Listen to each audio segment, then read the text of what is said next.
Many Class B owners worry about how much stuff their van can actually carry. Things like clothes, and food, and bikes, and so on.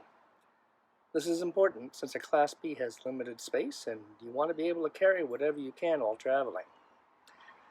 Regrettably, there are many different weights and measures used in the motorhome industry, so it can get confusing.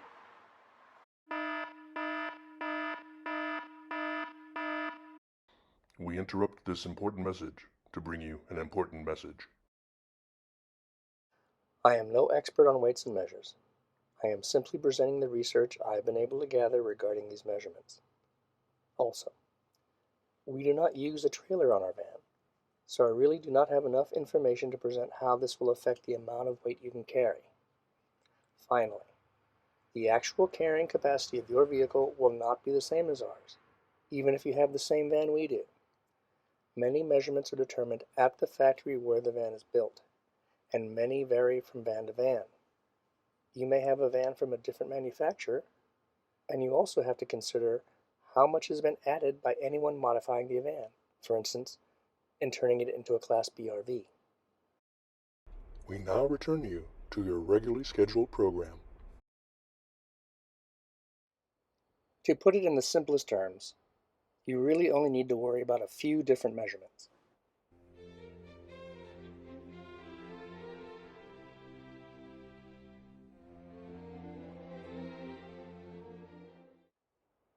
The gross vehicle weight rating, or the GVWR, is the manufacturer's maximum load weight allowed for the vehicle.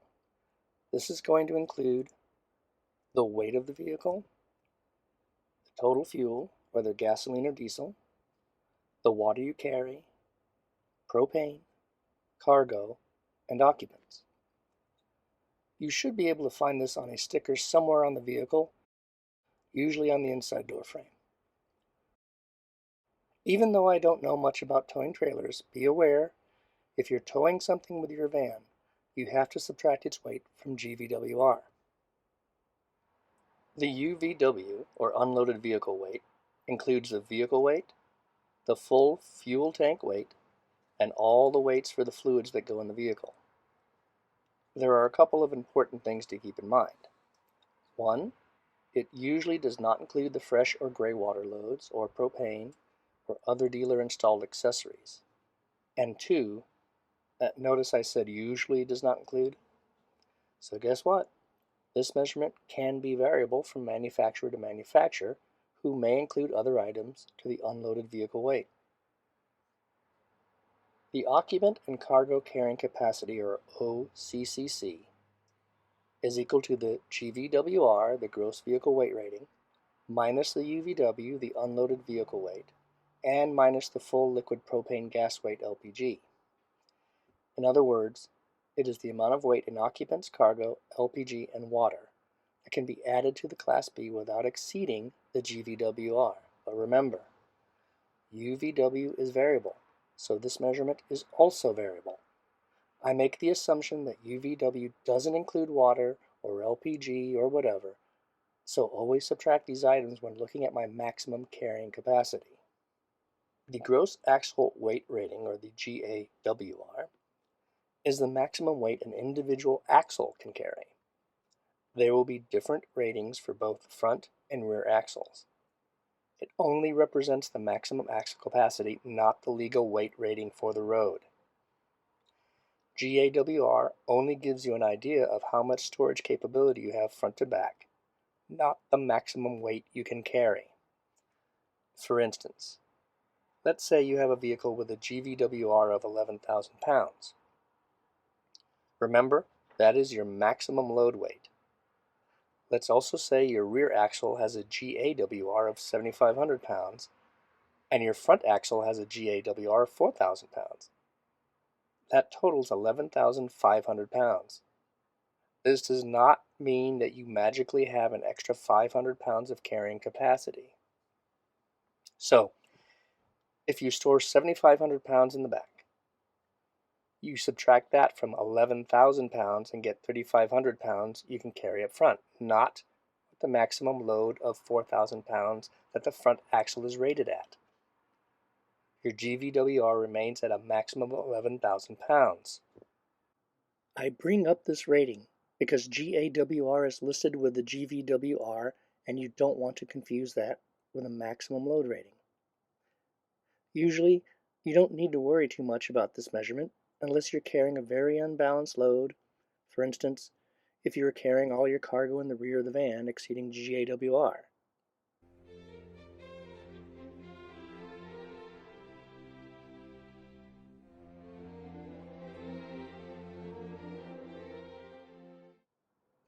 You would think weight would be a rather simple measurement, but it turns out not so much. There's an issue when measuring liquid weights. It's difficult to pin down an accurate weight for liquids since the weight changes based on temperature. For instance, I found weights for water to be anywhere between 8 and 8.5 pounds per gallon. And fuel has another issue too, namely, what kind of fuel are you using? Is it regular or premium? Is it gasoline or diesel? Believe it or not, those all have different weights. So what weights should I use? Well, for most things like fuel, I just looked up an average weight and went with it. But for water, I did something a little different. Technically, the average weight of water is usually considered 8.34 pounds per gallon. But the water in our RV was listed at 195 pounds for 23 gallons, which comes out to 8.48 pounds, even though it says it's using 8.3 pounds as a water weight.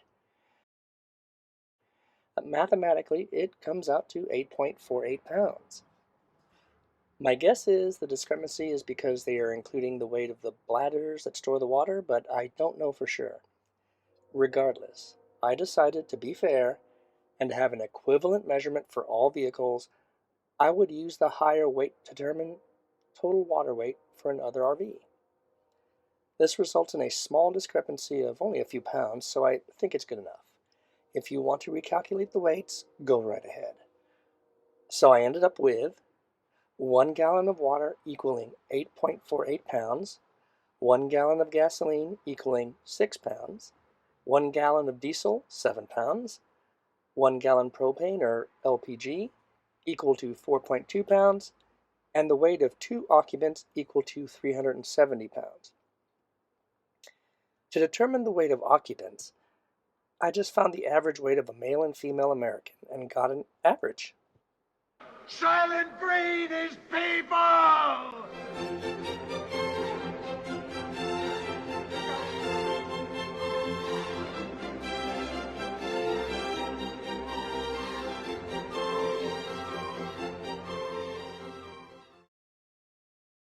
Now that we have some standard weights, let's compare the occupant and cargo carrying capacity for various Class B RVs. Some things to keep in mind. I was unable to get accurate information on many popular manufacturers' bills, so you won't see them on the list. And of those I was able to find, you need to remember that OCCC can change from build to build. Therefore, all of these figures are approximations. Also, I tried to just look at the more popular Class B bills, no Class B plus type bills or van bills made by individuals. Once I had the OCCC, I subtracted water, fuel, propane, and occupant weights. This gave the amount of weight in pounds that you can carry for cargo, clothes, food, bikes, and so on. And I was quite surprised at some of the figures. First up is our Embassy Dolphin SL. Note I said our. There are various layouts and even different vans used for Embassy builds, so I can only speak for our van build. It has an OCCC of 2,015 pounds, the highest I could find in any Class B van. With 23 gallons of water, 30 gallons of gas, and 2 people, you end up with 1,270 pounds of remaining cargo capacity. Spoilers. This is the highest cargo capacity of any of the Class Bs I looked at.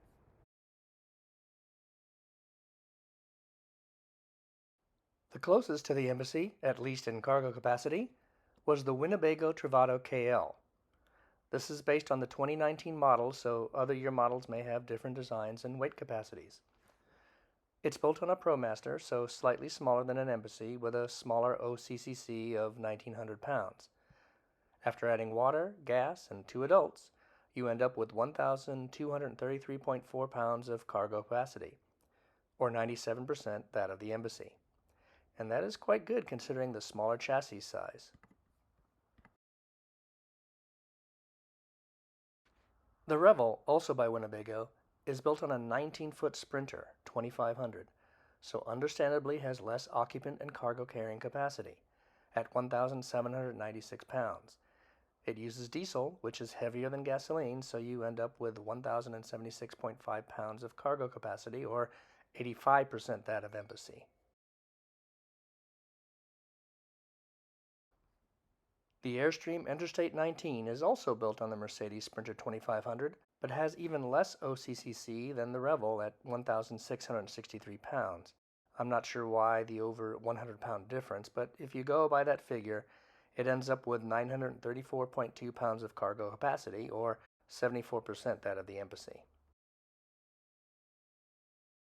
The Interstate 24 GT, using the Mercedes Sprinter 3500, has an OCCC of 1,708 pounds, more than the Interstate 19, but it has a greater carrying capacity for water and propane, so it ends up with a cargo capacity of only 930 pounds, or 73% that of the Embassy. The Coachman Beyond has an OCCC of 1,460 pounds, and since it uses propane, which adds more weight, its cargo capacity is only 670 pounds, or 53% that of the Embassy. The Interstate 24 GT comes in a four-wheel drive model, and without air suspension or jacks, it only has an OCCC of 1,308 pounds. This gives you only 509.7 pounds of cargo capacity, or 40% that of the Embassy. You lose an additional 90 pounds for air suspension and 240 pounds for leveling jacks if you want those added. That would reduce cargo to only 179.7 pounds, or 14% that of the Embassy's cargo capacity. The last brand I looked at was the Pleasureway Entour 2.2. With only 1,003 pounds of occupant and cargo carrying capacity, you end up with 193.2 pounds of cargo capacity, only 15% that of the Embassy.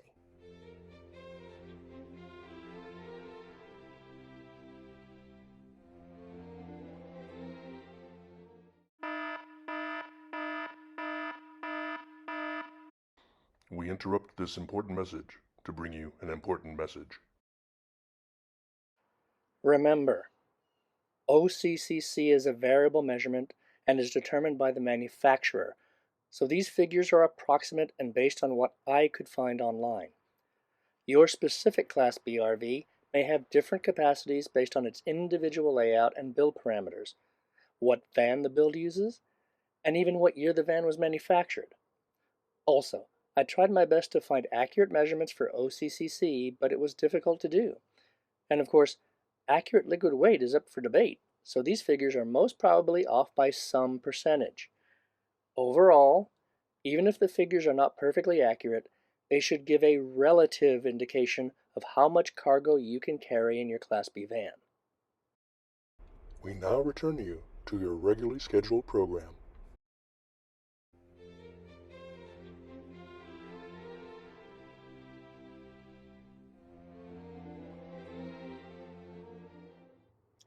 I honestly have to say, I did not expect such low cargo capacity in some of these vans. Some of those weights barely equal one person, much less clothes and food and bikes and so on. And since a week's worth of clothes for one person would be somewhere around 15 to 20 pounds, it doesn't take much to realize you might have the space to carry things, but not the capacity. Considering the difficulty in getting exact weight ratings, I could easily be off by some of the measurements. I can't envision it being too great since the Travado KL OCCC is relatively close to that of the Embassy's, but even if it was off by a third, builds like the Pleasureway would still only be 20% the OCCC of the Embassy. And one final note. There are a lot of videos out there on how to find out the actual weight of your loaded Class B, so I'm not going to cover that in this video. I have a video link below explaining the whole process, if you're interested in finding out for yourself. Be seeing you.